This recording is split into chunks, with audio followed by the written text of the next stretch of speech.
Alrighty, friends. Well, like I said, let's get this thing started. Building a foundation of physical wellness.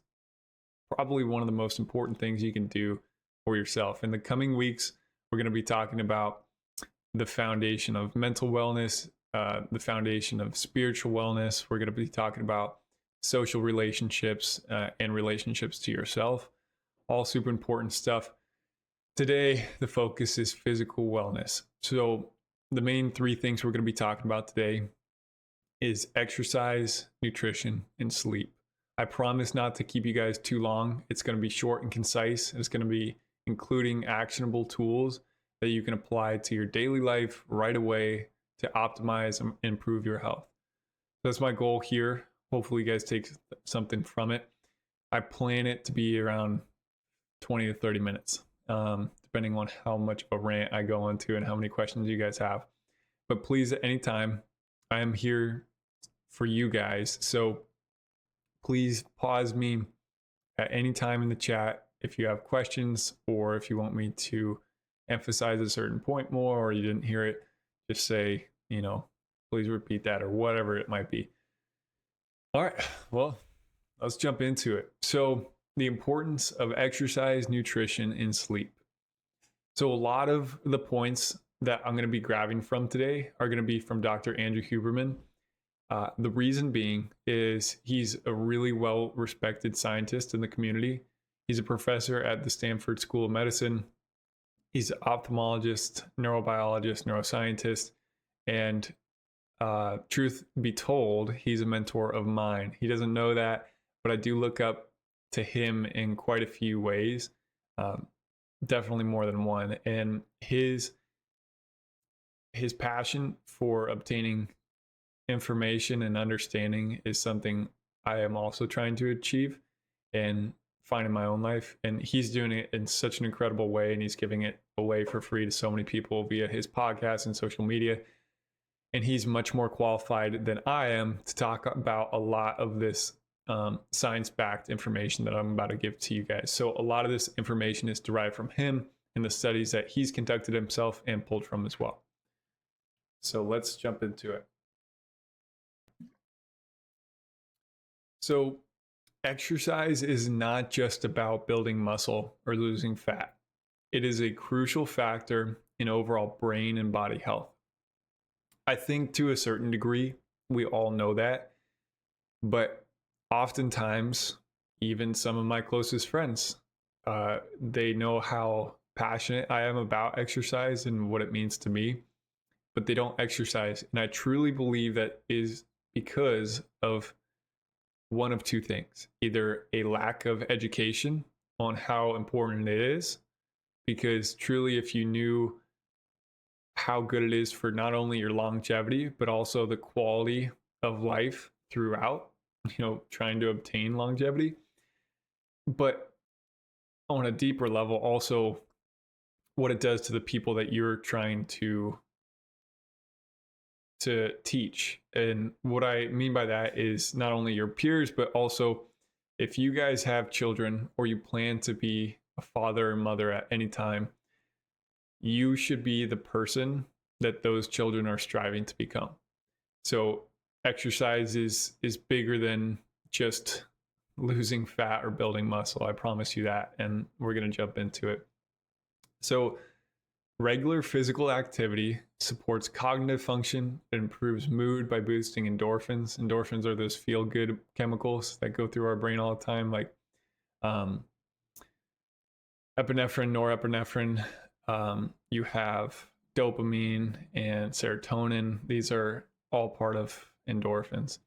And it strengthens the cardiovascular system, which, of course, most of us know that is extremely beneficial for overall fighting of diseases in your immune system. Resistance training, in particular, promotes muscle health and enhances metabolic function. So the metabolic function, what we're talking about, is any chemical processes happening in your body. So when you think about how you digest food, how you feel emotions when those emotions arise, how critical proteins are getting from your skeletal muscle to your other organs and so on and so forth. Any chemical reaction in your body is sustained and enhanced through movement and resistance training. And the biggest reason that is because a lot of those chemicals are coming straight, they're made inside of your muscle tissue in your skeletal muscle, like the big stuff we can work out. There's smooth muscle, which is surrounding our organs, like our heart and other vital organs inside of us. But the skeletal muscle is the big stuff that we go to the gym to work out. And it is so critical for overall health. Some scientists now are saying that our skeletal muscle is the most important organ in our body because of how crucial it is to your overall metabolic function. So again, cardiovascular training and your resistance training is so crucial for overall health, not just losing fat and building muscle. So we are made to move at a biological level. The sedentary lifestyle that most of us tend to fall into if we don't understand the importance of exercise and resistance training, especially in America, unfortunately, it is directly going against our biology and our overall well-being. We are creatures made to move, and it is non-negotiable. I think it's intuitive for most of us to understand that, and we could look back across history for thousands of years and understand that concept. And then we can also dive into the scientific aspect of it. And the more and more studies we conduct on physical fitness and what it does for our overall wellness, physical and mental, it is pointing to the fact that we are made to move. That is an objective truth, and we need to lean into that truth as much as possible, because if we are truly trying to live happy and healthy lives, movement is essential. It's part of the equation that we cannot remove if we truly want to optimize our health. So I know lots of big stuff here, but it's intuitive. I feel like a lot of us know that even if we don't go out and perform or do any of this, it's an intuitive part, because we know on a biological level that we are made to move. So the implementation of exercise is, if you guys do not yet have a workout routine, or you're not moving as much as you think you need to be, which most of us probably aren't, frankly, we need to start with consistent, moderate intensity exercise and then gradually increase over time. Excuse me. So what I mean by that is, let's just focus on a couple things to start with. We should do 1 or 2 bouts of cardio a week, and let's strive for 3 resistance training sessions per week. So that means lifting weights. And I know for many of us that may be older or have never lifted weights before, that may be intimidating, but the research is telling us that it's not just for gym bros trying to look good for aesthetic reasons. It is crucial for our overall metabolic function, which affects our overall wellness. And for those of you who have not joined my sessions before, it's like, why is this guy talking about physical fitness in a training forum? It is because this stuff has a direct impact on how we go about the rest of our lives.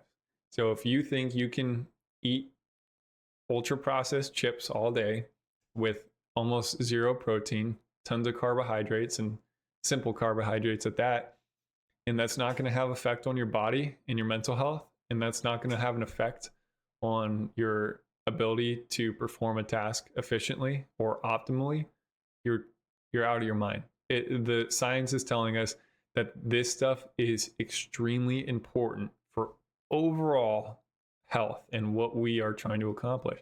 So if you are trying to become the best trader you can be, this stuff matters. So let's move on. And Let me check the chat. I know I like to rant just because I'm truly passionate about this stuff. So let me make sure I'm not missing anything yet. Ooh. Matthew, good stuff. Getting that out of your head, man. Oh man, brother, I'm suffering from a fever. I try to catch the recording of this session. Sorry, guys. Oh, Deep, I'm sorry, man. I'll text you back, by the way. It's on my list of priorities. Back to working out, man. It's essential for our overall health. It truly is. It truly is. And on a subjective level, I know my mental health also increases dramatically when I start working out and getting outside and moving again. And that's not coming from some guy who's always happy-go-lucky. Like, I've struggled with depression in the past. I've struggled with quite a few mental battles in my life, fighting demons. And every single time when I look back at that, I always can say with confidence that when I was moving, getting outside, exercising, focusing on my nutrition and my hydration, every time I felt better. Every single time, no matter how bad and how deep the pain might have been. So yeah, DC, man, it matters. So again, if you're trying to start, just start with consistency. It doesn't have to be you going to the gym 7 days a week. That's not the consistency I'm talking about. Let's start with 2 or 3 days a week of exercising. Maybe you have a couple dumbbells at home. Do some squats, do some sit-ups, do some pull-ups, do some push-ups. That type of resistance training is what I'm talking about. That will objectively improve your overall physical health, your metabolic function, the whole 9 yards. So start doing that. Say, I'm going to work upper body on Tuesday, and I'm going to work lower body on Thursday. And on Sundays, I'm going to get out and take a hike. That start is going to be the start of something so beneficial to you. And if you are able to have the discipline to put that in, because now you have the knowledge, you can go look up any of this or ask me for links, and I will link you to the most robust clinical studies that I know that is proving what I'm saying. And just that alone, so you have the information, all you need now is a discipline to set yourself up for success. So go get 10,000 steps in a day. Go do 10 push-ups today, even if you're on your knees or against the wall, even whatever it might be. Do some squats. Those small, consistent steps is what we need to focus on. So I highly encourage each and every one of you guys to go get a workout in today. All right, moving on. I know I like to rant, guys. Second point is nutrition. This is a quote from Mr. Huberman. The right nutrition is the foundation of your physical and mental performance. So I want to start this section by saying you are literally what you eat. Our cells are driven by the fuel that we put into our body. It's not just like we're this magic machine that no matter what we throw in there, it's going to perform optimally. You have to think about your macros and your micros. What you're eating is truly what is fueling every cell in your body. So when you think about the stuff that you put in your body actually making a difference on every single function of your body, you start to think differently about what you intake. Because I used to eat whatever, whenever, and I had a huge sweet tooth because that's how the body functions, right? Like our brain is a dopamine addict. All we want to do is seek out our next source of dopamine. And that's true for even the most disciplined of us, because dopamine doesn't only react on a short-term effect. It is also based on long-term. It is the chemical behind long-term motivation and true passion. I mean, truly, that's what the function of it is. But nowadays, it's so easy to get that dopamine hit from sugars and stuff.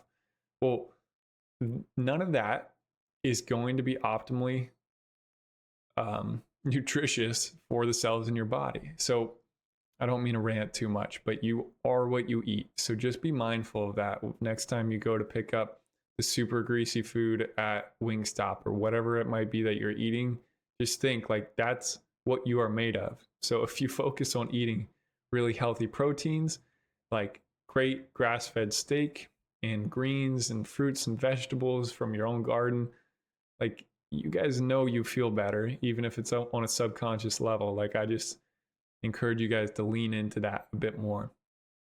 So with that in mind, that you are literally what you eat, the focus should be prioritizing whole, minimally processed foods rich in proteins, healthy fats, and complex carbohydrates. And so when I say complex carbohydrates, we have examples like whole grains, like rice and oats, fruits and vegetables, great sources of complex carbohydrates. Simple carbs are from sugary cereals, candy, soda. Excuse me. These are things that will spike your blood sugar really fast, and it's not a long-term energy solution. And it will also, you'll see massive, after those spikes come, at a lack of words here, pitfalls. So you'll have, man, someone help me out in the chat here. You'll have a huge spike and then you don't. I forget what the word I'm looking for here is, but it's not sustainable. These simple carbs are not good for us, and we know that. So proteins, quickly, I'll go over it. Steaks, fish, poultry, like we know what good sources of protein is. Crash. Thank you. That's exactly what I was looking for. Crashes. We'll have huge spikes and then we'll have crashes from eating these sugars. Thank you, AZ. So we know where good protein comes from. Healthy fats you can find in avocados, olive oil, nuts, fatty fish, even eggs. The egg whites have tons of really nutritious fats in them.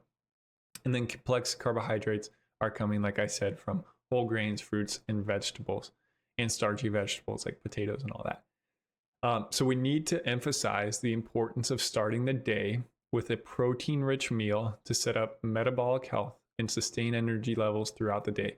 And I'm not going to dive in it too much. This, I told you I'm going to keep it concise, but that early morning protein will set your body up for a protein synthesis, which there's tons of different amino acids, chains of acids that make up protein. It's not just this one thing that we eat and we get. Your body makes up a portion of your overall protein, which promotes muscle health, which promotes metabolic function. We know this now. This stuff, if you are not getting dietary protein in, your body will not produce protein. So getting it in the morning will set yourself up for success. And then the next meal you get protein in, and then that's the next 3 to 5 hours of protein synthesis in your body. Like I said, this is not a nutrition lesson. It's really important. They talk about breakfast is the most important meal of the day. It is scientifically backed. It actually is for overall health.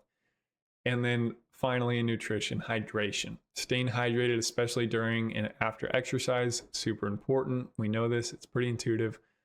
Electrolyte balance is also crucial for maintaining muscle function and overall well-being. So sodium, potassium, magnesium. So where to get it? Salt. Add a pinch of salt to your water. I do probably 2 pinches every 32 ounces. So I have like a 24 ounce water. I drink like 16 as soon as I wake up. It's part of my wake up routine, and it already has salt in it. But every time I refill that thing, I just put a pinch of table salt in it. You won't even taste it. It's helping you maintain water. Super good for you for overall muscle health as well. If you're trying to gain muscle like I am, we all should be, to be honest. You can find potassium and magnesium in bananas, oranges, potatoes, spinach, tomatoes, nuts, seeds, and whole grains like rice and oats. So like I said, this is not a nutrition lesson. I'm not trying to bore you guys, but this stuff is critically important to your overall health, which is directly affecting your trading. I promise you that. So we have exercise and nutrition under the belt, the foundations. Now let's talk about the most important factor, sleep. Sleep is the most critical pillar of health, more than diet and exercise, which is a pretty hefty statement after what we just learned about how important exercise and diet is. So let's just read through my points. I'm going to make it quick for you guys. I'm not going to drag this on. Quality sleep is vital for muscle recovery, cognitive function, and emotional regulation. Poor sleep can impair decision making, increase stress, and negatively affect overall health. So I'm going to jump into 2 quick studies for you guys to prove this point. Okay, I've only slept 3 hours. I need to try to sleep more. Dude, so some points I'm going to be bringing up are from Dr. Matthew Walker. He's been a sleep scientist for the past 20-ish years, I believe. And he's one of the most respected sleep scientists in the world. And I listened, I dedicated, I invested 12 hours of this podcast between him and Dr. Huberman. It was a lengthy one. I took some notes. I should have taken more, but I came out of that with an overwhelming sense of knowing that I need to prioritize sleep over almost everything else. So I have a few very quick studies that I want to share with you to kind of touch on that point. So they did a study in the 80s at the University of Chicago where they deprived rats of sleep. There were 3 separate categories of these rats. There was total sleep deprivation, there was REM sleep deprivation, so the rapid eye movement sleep that we get, and your deep sleep. That's your non-REM sleep. So they separated these guys into groups. And so the rats with total sleep deprivation died in 2 to 3 weeks. The rats deprived of REM sleep only, they got their deep sleep in, died in 4 to 6 weeks. And the rats with deprived of deep sleep died in 4 to 6 weeks as well. So, and here's the crazy part. Sleep deprivation and poor quality sleep is so detrimental to our health that they didn't even know how the rats died because there were too many physical ailments that arose. So the scientists in a well-equipped lab didn't know what the cause of death was because of how many physical ailments were arising across their entire body and mind.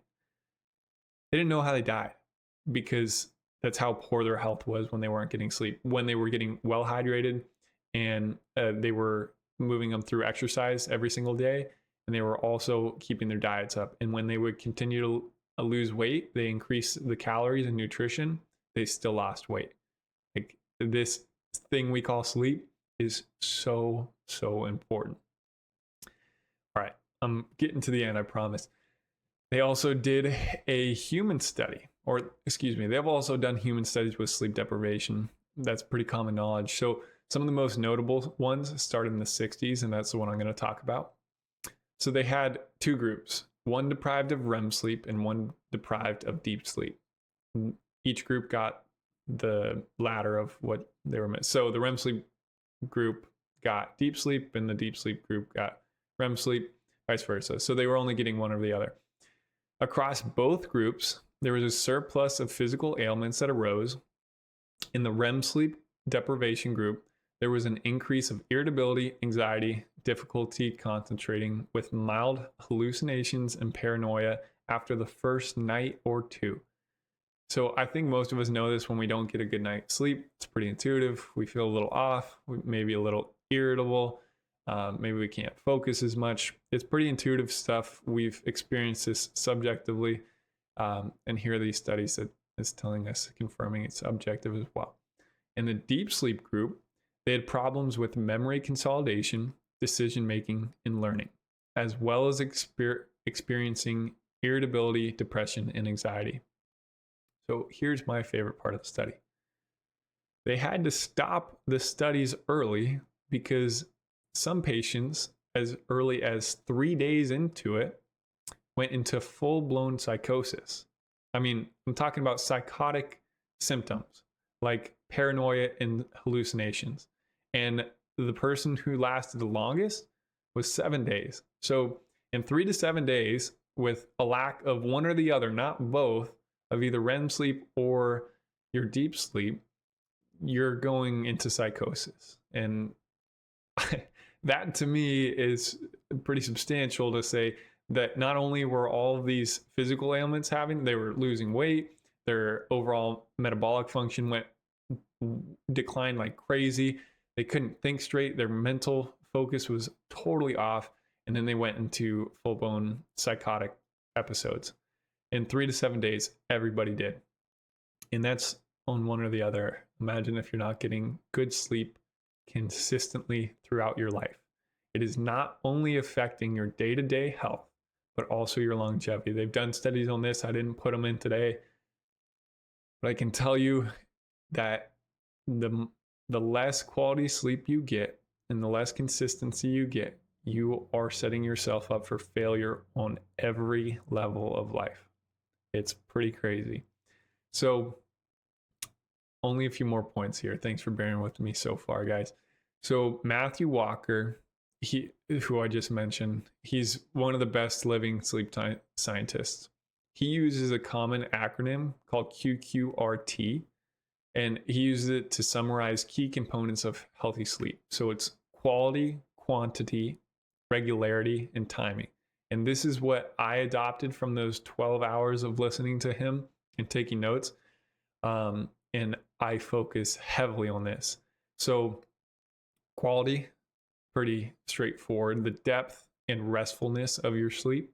So things like caffeine, and people have different caffeine sensitivities. So some people can't have caffeine within 12 hours of sleeping, or will affect their sleep. And that's not subjective. Most of the time you won't even tell. But an objective study where they were able to track exactly their sleep with caffeine and without. And so some people can do it within 6 hours. Some people can do it with 8, some 12.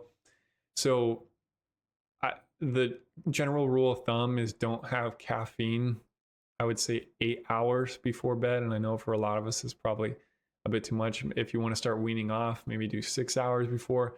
But I won't touch caffeine after 1 p.m. Quantity, how much sleep you get, pretty straightforward. 7 to 9 hours is recommended for most adults to ensure your body and mind is fully recovered and rested. Regularity, so this is the consistency of your sleep schedule. So this is going to bed every night at 11, waking up every morning at 7.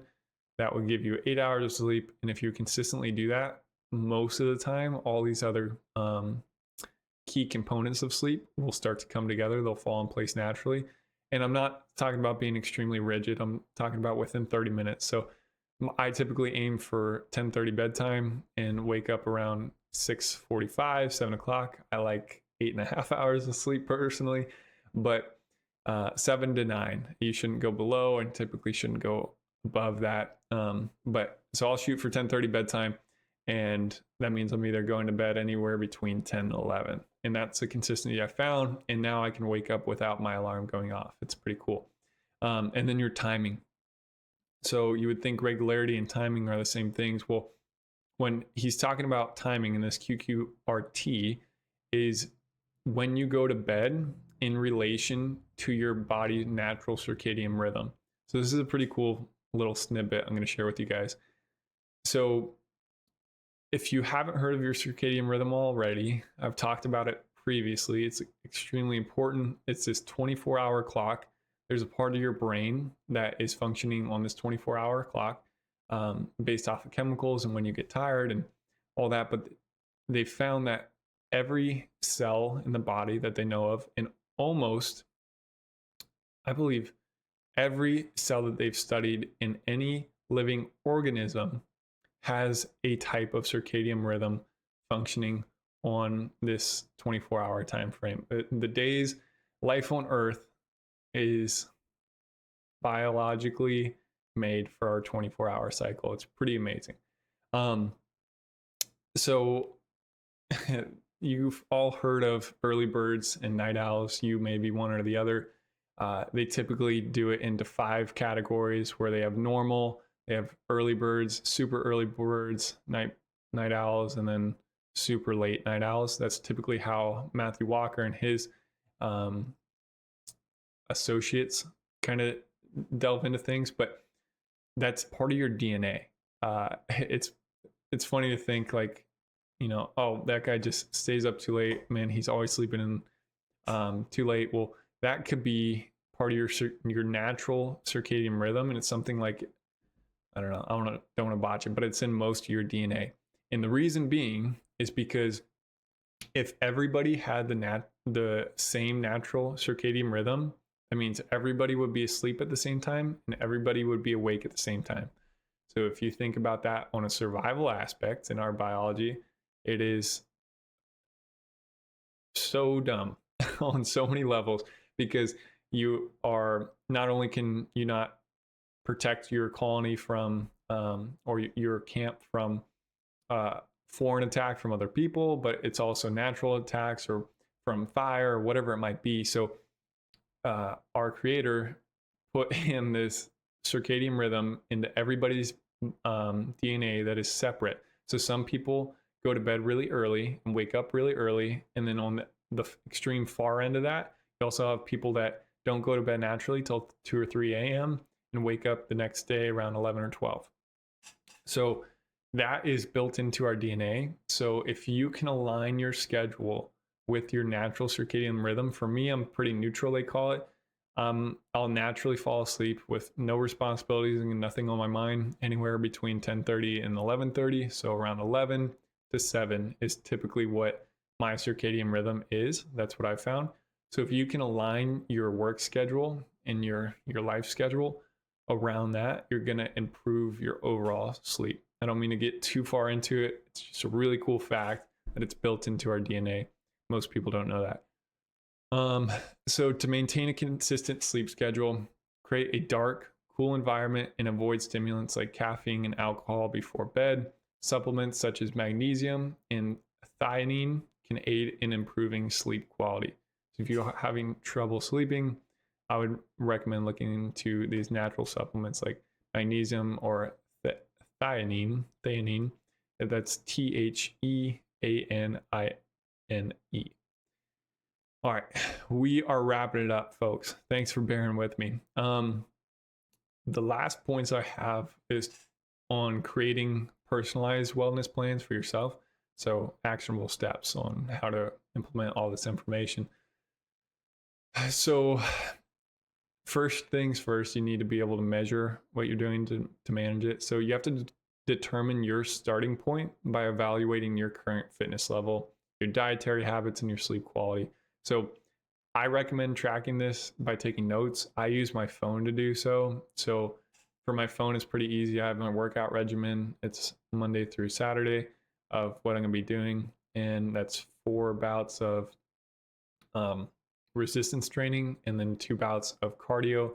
And then there's this thing called zone 1 cardio, I believe. It's either zone 1 or zone 3, where it's that basically walking speed of cardio, and I try to get that in throughout my entire week. So for me, it's easy to track that on my notes. Same with my dietary habits. So this year I'm really focusing on what I put into my body, because we are what we eat, and I'm just trying to optimize my overall health, because genetically from both my parents' sides, I'm not super well off. The military put me in a bad spot as far as physical injury, so I'm just truly trying to preserve and optimize my health and longevity. So I track most of my macros about what I'm consuming, like proteins, fats, carbs, all that good stuff. I track that easily on my phone. I don't track my sleep quality just because I don't have trouble sleeping. My circadian rhythm is set.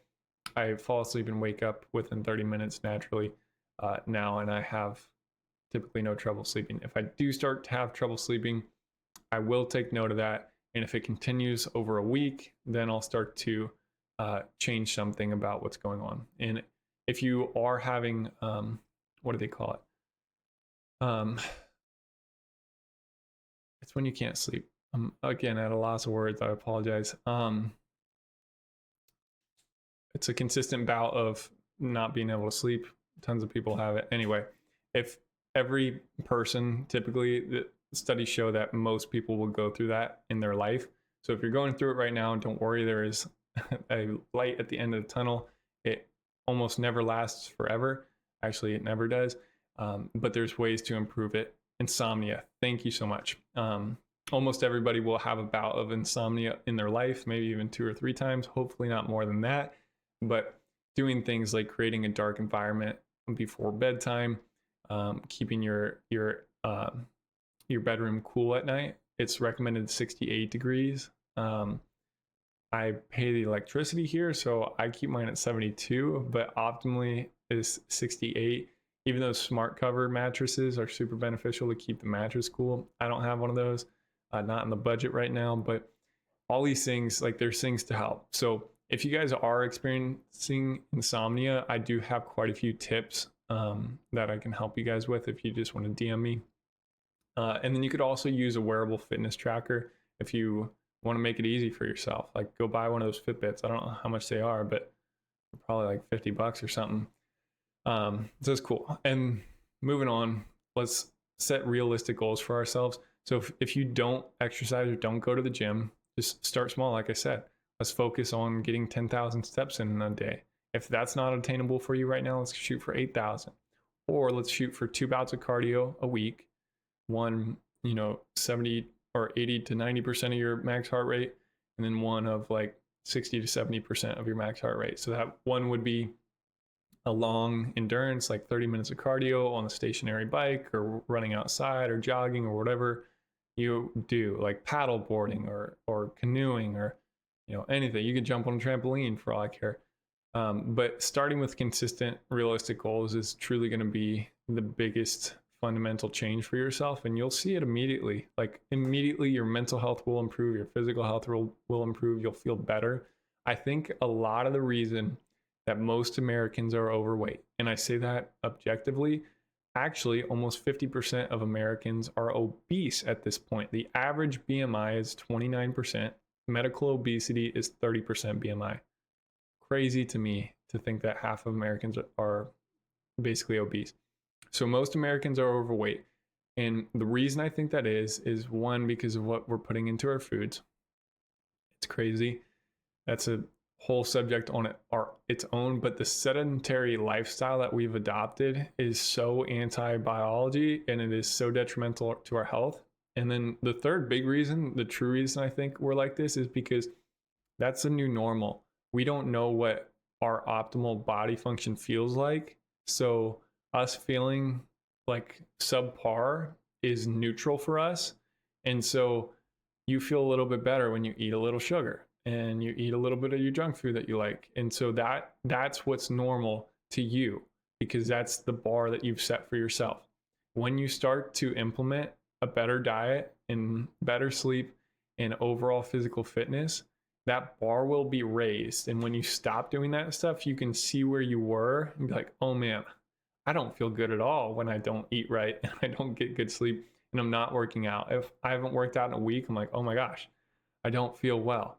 Because our bar is supposed to be here. Our biology is telling us that we're supposed to be getting resistance in, getting cardio in almost every day and eating healthy, like good healthy proteins and good fats and good complex carbohydrates from natural sources. So I encourage you guys to start this improvement of health, because your bar will be raised and no longer will you feel good at where you are probably at right now. Unfortunately, that's a truth for most Americans. And that's my take on it. But it's just an encouragement, because man, I'll tell you, I used to be extremely unhealthy, and now I know how bad that felt, but it just felt normal to me back then.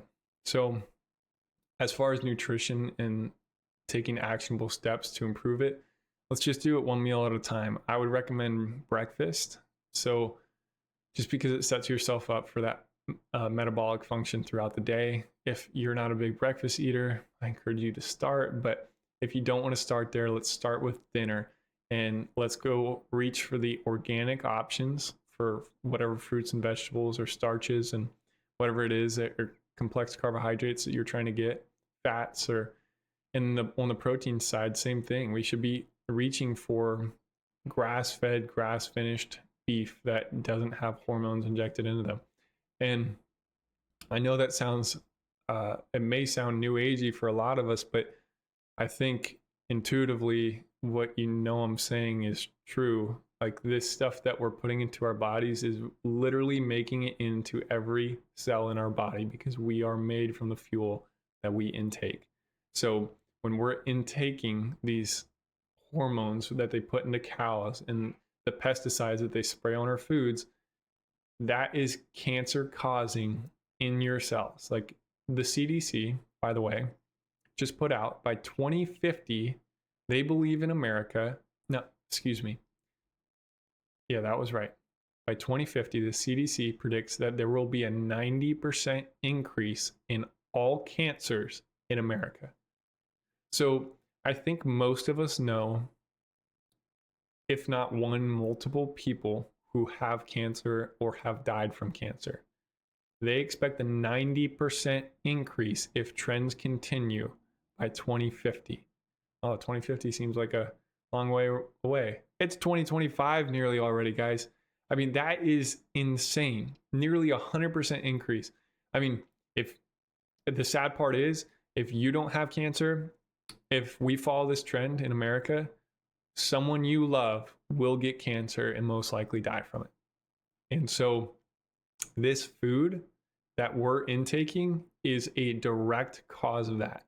In addition to our sedentary lifestyles where we're not moving, and all of these really crappy cells in our bodies that are dying and decaying from the food that we're putting in it are unable to optimally function and get any good blood flow and stuff because we're sedentary, we're not moving.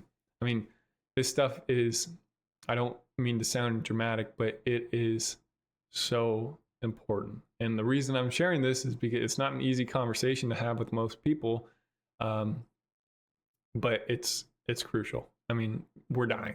We are dying. I mean, since when they introduced Roundup Ready corn, you know, basically every wheat and corn product in America now is sprayed with Roundup or something very similar. Autism rates in America went up by like 1,500% as soon as we started putting that into our food because the mothers were ingesting it while they were pregnant. I mean, the data is out there, and I'm just trying to share that with you guys. So sorry for the tangents. I mean, this stuff is oh so important. And then sleep, setting realistic goals.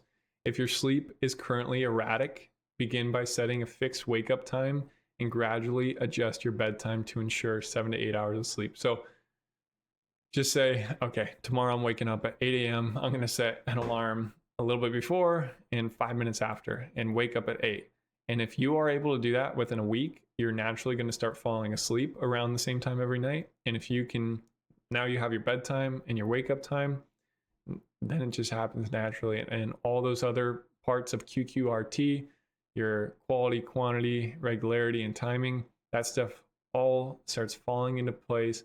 You'll feel better. If you start interchanging some crappy meals for some good meals that are organic, and you just start a little bit of resistance training, some push-ups and body weight squats, and a little bit of movement, go walk outside, go for a jog if you can.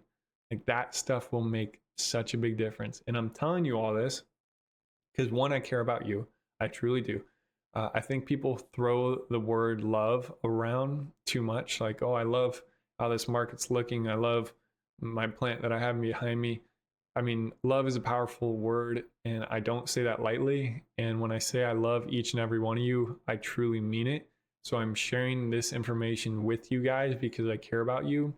And on the money side of things, the reason you guys are here to make money in the stock market, this stuff will have a direct impact on how you do all other things in life, including trading. So as you can see, it will improve every aspect of your life, including trading. So that is my big rant for today. As you can tell, the wellness I get so amped up about, including psychology. Risk management for me is pretty straightforward.